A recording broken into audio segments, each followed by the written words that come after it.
corrupção, fundamentalismo religioso, politicagem. O que isso tem a ver com autoconhecimento, Ive? Mano, tudo!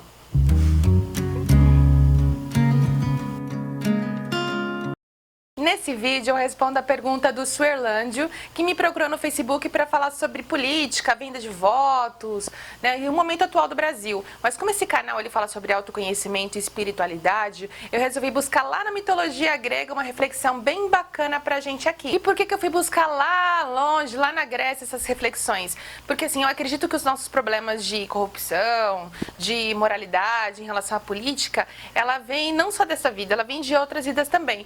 E os gregos, eles acreditavam nisso, né? Eles acreditavam na teoria das reminiscências, que é a teoria da reencarnação.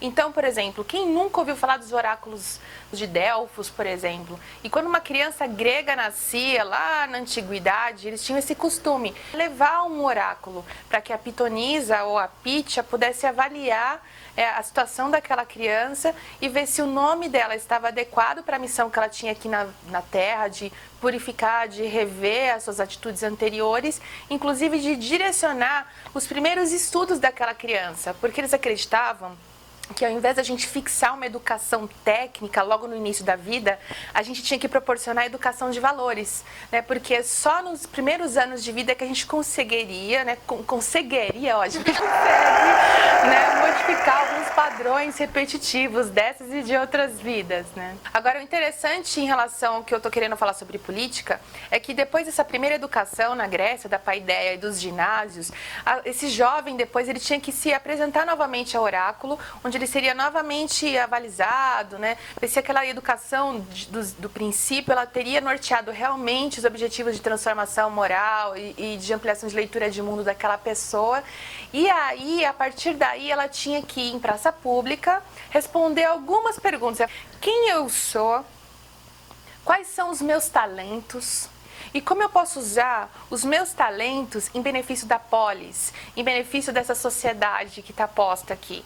Então, se aquela criança, se aquele jovem, né, conseguisse resolver essas questões, responder esse enigma da esfinge, o enigma do oráculo, né, do seu próprio oráculo, da sua própria essência, aí sim ela poderia, naquela sociedade, ser considerada um cidadão e interferir na sociedade, dar opinião, participar ativamente, né, do que estava acontecendo ali. E aí eu fico pensando assim, que é igualzinho o que acontece com a gente, né? Só que não, porque a gente passa às vezes a vida toda sem saber o que a gente está fazendo aqui, quem nós somos, e aprendendo de diversos lugares, de diversas mídias, diversos valores que valorizam mais o ter, a aquisição de bens, ao poder, a competitividade, do que a ser. Então, quando a gente fala de problemas do outro, que o outro é corrupto, a gente esquece que a gente não está cuidando da nossa própria identidade, da nossa própria personalidade. Não sei se você já ouviu falar também, Suerlândio, uma coisa que chama-se egrégora. Então, a egrégora é uma somatória de pensamentos condensados de todo mundo que formam um espectro, né, em determinados lugares. Eu sei que ficou um pouco complexo, mas é assim, por exemplo, quando você pensa muito em tragédia, quando a mídia toda espalha muita negatividade, as pessoas acabam fixando o padrão mental naquela negatividade. E isso forma essa nuvenzinha chamada egrégora. E se a gente continuar pensando essa negatividade, aquilo se espalha, aquilo vira uma realidade, porque tudo que nós somos é energia, tudo que a gente pensa é energia, e a energia, a gente sabe que condensada, ela se materializa. Então, o que acontece também nesse momento do país é que a gente ficou condensando também espectros negativos. Então a gente se dividiu entre coxinhas e petralhas. A gente acabou criando um binarismo que impediu da gente pensar a noção de verdade.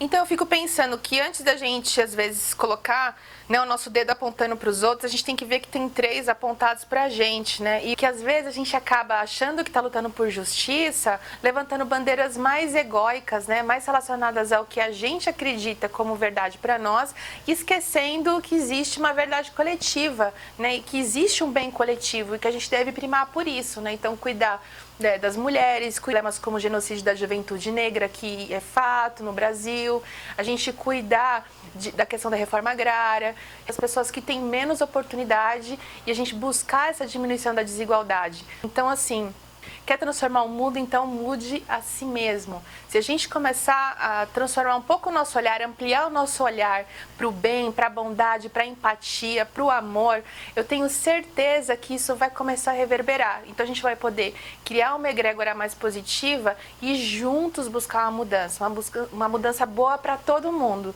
Não uma mudança especificamente partidária, mas o melhor partido que eu posso dizer para vocês que eu acredito é o partido do amor. Então eu tô para isso, beleza? Bom, eu espero que eu tenha respondido a sua questão.